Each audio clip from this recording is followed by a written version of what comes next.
Una semana en Lugano, de Francisco Hinojosa. Capítulo 11. El rescate. A la mañana siguiente, Tao Hito llegó al comedor antes que sus comensales. Se le veía nervioso y desvelado. En cuanto todos se encontraron reunidos, les dijo: Tan y Tita no llegó anoche a dormir. A las 10, preocupado por su ausencia, ordené a los generales Pang y Pong, que son los jefes del ejército y la marina, que la buscaran por toda la isla. Si el ruido de los caballos, las motocicletas y los helicópteros no los dejó dormir, se debe a eso. Pero a pesar de que más de 5,000 soldados la buscaron toda la noche, hasta hace unos momentos nadie ha podido dar con ella.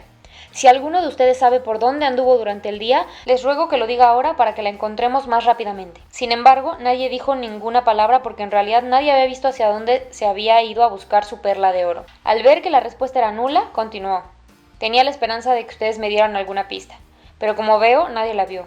Suspenderemos las competencias hasta que Tan y Tita aparezca. ¿Y por qué no la buscamos nosotros?, sugirió Jacinta. Si el ejército y la marina, que conocen la isla como si fuera la palma de su mano, no han podido hallarla, veo muy difícil que ustedes puedan hacerlo. Pues yo no pienso quedarme aquí sin saber nada, añadió la infanta. Le prometo que voy a encontrarla. Gracias, Mila. Agradezco mucho tu interés por mi hija. Yo también voy a buscarla, afirmó Pedro. ¿Y nosotros?, dijeron a dúo Dan y Bob. Bueno, interrumpió el emperador. Me gusta mucho su solidaridad, y no voy a impedir que me ayuden en este trago tan amargo. Es más, quien la encuentre tendrá 2 puntos en la competencia, aunque no hubiera estado pensado así. Y claro, no porque ustedes quieran encontrarla, mis hombres dejarán de buscar. Galano y Abdul, que ya habían estado haciendo planes en secreto sobre lo que harían ese día libre, tuvieron que unirse a los demás solo porque estaban en juego 2 puntos. Jacinta fue la primera en abandonar el salón y salir a buscar a su amiga. En lo que caminaba sin rumbo, trató de acordarse de los lugares favoritos de Tan y Tita, a los que tantas veces le había invitado a jugar en los últimos años. Pensaba que podría haber estado en alguno de ellos en busca de las perlas de oro. Se acordó, en primer lugar, de la cascada. Allí habían pasado horas y horas platicando la última vez que se vieron. Dan y Bob, antes de salir del palacio, fueron a sus cuartos a recoger sus anteojos ultravioletas e infrarrojos, que les permitirían atravesar con la mirada muchos obstáculos, árboles, piedras, paredes. Era esa la primera vez que los usaban. Los científicos de su país acababan de inventarlos cuando ellos partieron hacia Lugano. Para su desgracia, el invento resultó muy efectivo. Hacía invisible todo lo que estuviera a menos de 10 metros de distancia. Apenas salieron del palacio, provistos de sus anteojos, los dos chocaron violentamente contra el primer obstáculo que tuvieron enfrente, una columna de mármol y una fuente de piedra. Los trasladaron pronto a la enfermería y, aunque no pasó a mayores, quedaron tan mareados y adoloridos que los doctores terminaron poniéndoles vendas, inyecciones que los obligaban a dormir el resto del día. Para Tófico, las cosas estaban muy claras. Tan y Tita seguramente se había escondido en el palacio para hacérsela interesante. Decidió buscarla ahí, o sea, abrir más de 100 puertas, mirar abajo de las camas, subir a las azoteas, buscar en los patios, en los closets, en las caballerizas. Iván vagó un rato sin rumbo fijo hasta que de pronto escuchó, escondido tras un vehículo blindado, que el general Pang daba órdenes a un grupo de soldados para que rastrearan las huellas que habían dejado los tenis de la hija del emperador a lo largo de la isla. Sin que se dieran cuenta, Iván los fue siguiendo a la retaguardia. Estaba seguro de que ellos lo conducirían al lugar donde Tan y Tita se encontraba. Pedro y Mila salieron juntos del palacio, decididos a encontrar a su amiga a como diera lugar, gritando cada 2 o 3 minutos el nombre de Tan y Tita a todo pulmón. Cruzaron el puente del río, atravesaron el bosque de bambúes, subieron 2 pequeños montes, entraron en todas las cuevas que se encontraron a su paso, rodearon la laguna de las Esmeraldas y caminaron más de 3 kilómetros por la vía del tren hasta llegar a la desviación que conducía a la mina de plata abandonada.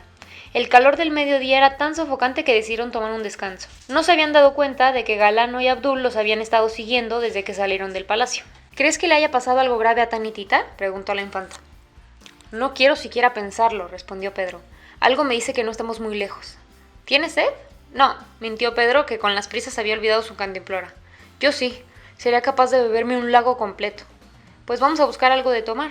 No creo que haya por aquí un río de agua de horchata, pero con un poco de paciencia te aseguro que encontraremos al menos agua pura. Mientras ellos platicaban, Galano y Abdul los espiaban a distancia.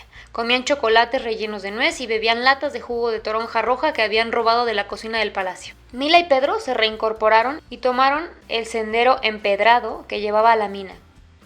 Al llegar, vieron que no se habían equivocado. Los esperaba allí un pozo en el que saciaron la sed y el calor. Ya repuestos, volvieron a gritar con más bríos el nombre de Tan y Tita sin obtener a cambio respuesta alguna. Iban a regresar hacia la vía del tren cuando Pedro encontró en el suelo un arete.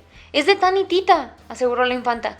«Estoy segura de que ese arete es suyo. Tiene que estar por aquí. Ya ves que no nos equivocamos». Al acercarse más hacia la puerta de acceso a la mina, Pedro se dio cuenta de que estaba bloqueada. Un montón de tierra y piedras y travesaños tapaban la entrada. Mila y Pedro no tuvieron necesidad de decirse nada. Sabían que dentro de la mina tenía que estar atrapada su amiga. Trataron primero de quitar con las manos todo lo que bloqueaba la entrada, pero vieron que iba a ser inútil hacerlo sin palas. Pedro se propuso para ir al palacio a recogerlas. Mientras Mila esperaba en la mina y Pedro caminaba hacia el palacio, los soldados a los que Iván seguía descubrieron que un árbol había caído sobre la entrada principal de la antigua fábrica de galletas de Lugano. Si la hija del emperador estaba dentro, iba a ser muy difícil que pudiera salir por sí sola, ya que el tronco no permitía hacerlo. El general Pang dio la orden de cargar entre todos el árbol caído para poder entrar. Esa era la ocasión que Iván estaba esperando. En cuanto los soldados hicieran el trabajo, por cierto con mucho esfuerzo, Iván se presentó ante el general. «Vengo de parte del emperador», mintió. «Dice que ya han encontrado a su hija y que usted y sus soldados deben presentarse de inmediato ante él». «A la orden», respondió el general Pang e indicó a sus hombres que lo siguieran. Una vez lejos, Iván entró a la fábrica de galletas. Para entonces, Pedro llegaba a la mina con 2 palas. Por más de una hora, él y Mila se dedicaron a desbloquear la entrada de la mina hasta que al fin, sudorosos y llenos de tierra por todos lados, lograron quitar todo lo que obstaculizaba la entrada. Cuando Galano y Abdul vieron que Mila y Pedro ya habían hecho todo el trabajo pesado, se presentaron ante ellos y les dijeron que Tan y Tita ya había sido encontrada por el ejército. La cara de desilusión que pusieron ante tan inesperado anuncio fue más terrible que su fatiga. Descantados, arrojaron las palas y fueron al pozo a echarse en la cabeza un balde lleno de agua.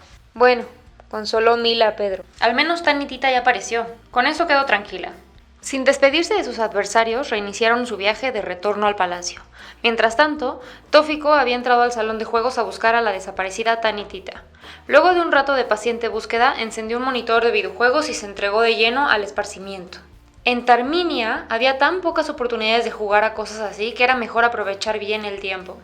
Jacinta, por su parte, había recorrido casi todos los lugares a los que solía ir con su amiga. Le dolía la garganta de tanto gritar el nombre de Tan y Tita, y los pies de tanto caminar de un lado a otro. A pesar de sus esfuerzos, no dio con ella.